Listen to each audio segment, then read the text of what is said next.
السلام علیکم ورحمۃ اللہ وبرکاتہ۔ لا حول ولا قوت الا باللہ۔ میرا آج کا موضوع اس دعا پر ہے، ان الفاظوں پر ہے، ان جملوں پر ہے کہ جس کی عظمت اور جس کی فضیلت احادیث میں بہت زیادہ بیان کی گئی۔ اس کی فضیلت کا اندازہ لگائیں کہ آپ صلی اللہ علیہ وسلم نے ابو ذر رضی اللہ تعالی عنہ سے فرمایا کہ اے ابو ذر، اس دعا کو کثرت سے پڑھا کرو، یہ جنت کے خزانوں میں سے خزانہ ہے۔ اور اس دعا کا ترجمہ صحیح بخاری کے اندر حضرت عبداللہ بن عباس رضی اللہ تعالی عنہ یوں فرماتے ہیں، اس کا ترجمہ یوں کرتے ہیں کہ لا حول، اللہ مجھ میں کوئی طاقت نہیں نیکی کرنے کی مگر تیری توفیق سے، ولا قوت الا باللہ، اللہ مجھ میں کوئی طاقت نہیں گناہ سے بچنے کی مگر تیرے بچانے سے بچوں گا۔ یہ جملہ، یہ دعا، یہ آپ کے غموں کو، آپ کی پریشانیوں کو، آپ کے خوف کو ختم کرے گی۔ یہ ڈپریشن کے مریض اس جملے کو پڑھیں، اللہ اس بیماری سے نجات دے دے گا۔ اور اس جملے کو پڑھنے سے ایک ہے غم، انسان کے غم دور ہوتے ہیں، اور ایک ہے ہم۔ اور یہ غم اور یہ ہم کیا ہے؟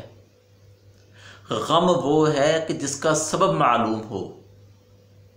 ایکسیڈنٹ ہو گیا، سبب معلوم ہے، پریشانی آ گئی۔ کوئی فوت ہو گیا، سبب معلوم ہے، دکھ ہوا۔ بیماری آئی، سبب معلوم ہے، یہ ہے غم۔ اور ایک ہے ہم، کہ کوئی سبب نہیں ہے پھر بھی انسان پریشان ہے۔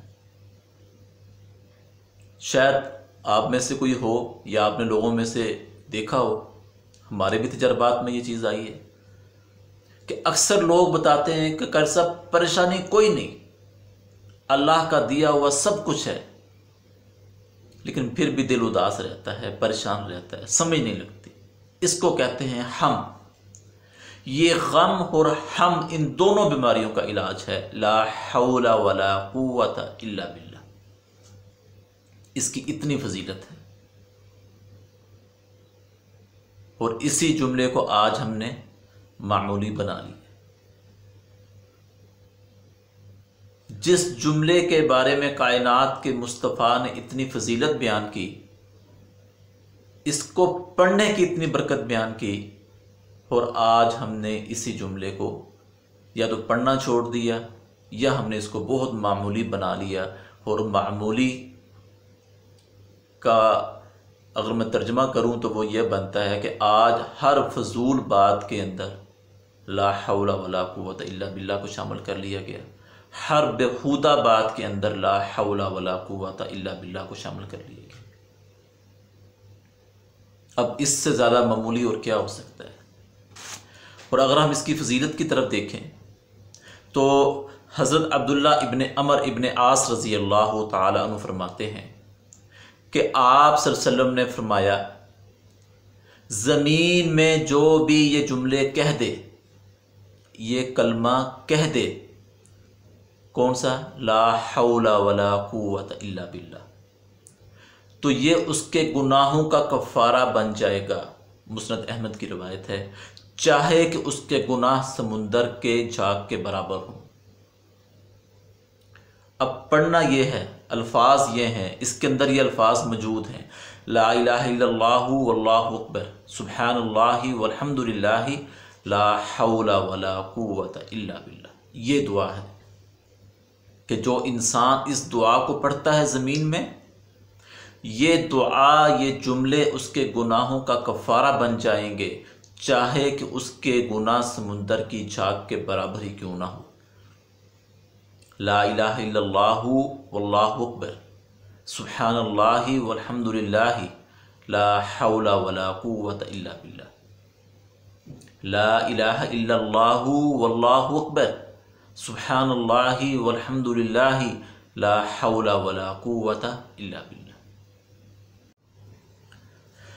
اگلی حدیث جو ہے حضرت انس بن مالک رضی اللہ تعالی عنہ روایت فرماتے ہیں کہ آپ صلی اللہ علیہ وسلم نے فرمایا کہ جب کوئی بندہ اپنے گھر سے نکلتا ہے اور یہ دعا پڑھتا ہے بسم اللہ توکلت علی اللہ لا حول ولا قوت الا باللہ، میں اس کا صرف مختصر سا جواب دینے لگا ہوں، باقی اس جملے کی تشریح جو ہے یہ میں نے اپنی پچھلی ویڈیو میں کر دی ہے۔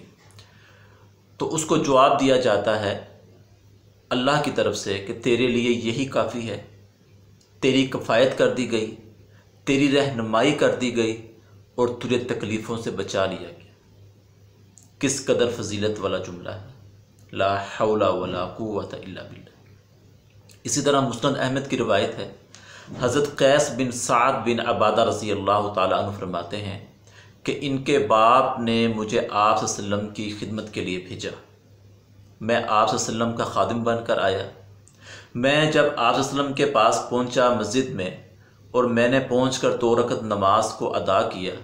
نماز کو ادا کرنے کے بعد میں ابھی بیٹھا ہی ہوا تھا کہ رسول اللہ صلی اللہ علیہ وسلم میرے پاس آئے اور مجھے پاؤں سے ہلایا اور مجھے کہا کہ اے میرے خادم، کیا میں تمہیں جنت کے دروازے کی رہنمائی نہ کر دوں؟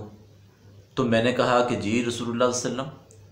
آپ صلی اللہ علیہ وسلم نے فرمایا کہ یہ جملہ کثرت سے پڑھا کرو، یہ جنت کے دروازوں میں سے ایک دروازہ ہے۔ کون سا جملہ؟ لا حول ولا قوت الا باللہ۔ جنت کے خزانوں میں سے ایک خزانہ ہے، جنت کے دروازوں میں سے ایک دروازہ ہے، اور اس دعا کو پڑھنے سے اللہ تعالیٰ انسان کے، جیسے میں نے بیان کیا، گھر سے نکلنے سے پہلے جب آپ دعا پڑھتے ہیں تو اللہ تعالیٰ انسان کی کفایت کر دیتے ہیں، اس کی رہنمائی کر دیتے ہیں، اس کو بھی محفوظ فرماتے ہیں باہر، اور اس کے اہل و عیال اور گھر کو بھی محفوظ فرماتے ہیں۔ اور لا الہ الا اللہ واللہ اکبر سبحان اللہ والحمد للہ لا حول ولا قوت الا باللہ، یہ پڑھنے والے کے لیے تحفہ یہ ہے کہ زمین پہ جو یہ الفاظ پڑھتا ہے اس کے گناہوں کو معاف کر دیا جاتا ہے، چاہے کہ اس کے گناہ سمندر کی جھاگ کے برابر ہی کیوں نہ ہو۔ اب لوگوں نے اس جملے کو مصیبت کا جملہ بنا لیا ہے کہ کوئی مصیبت کی بات سنتے ہیں تو پھر لا حول ولا قوت الا باللہ۔ بھائی یہ مصیبت کا جملہ نہیں ہے، مصیبت کا جملہ ہے انا للہ و انا الیہ راجعون۔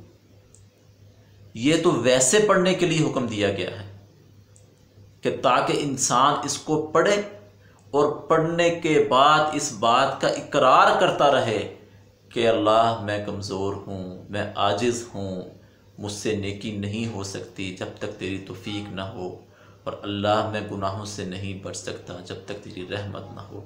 تو گناہوں سے بچائے گا تو میں بچوں گا، تو نیکی کروائے گا تو میں نیکی کروں گا۔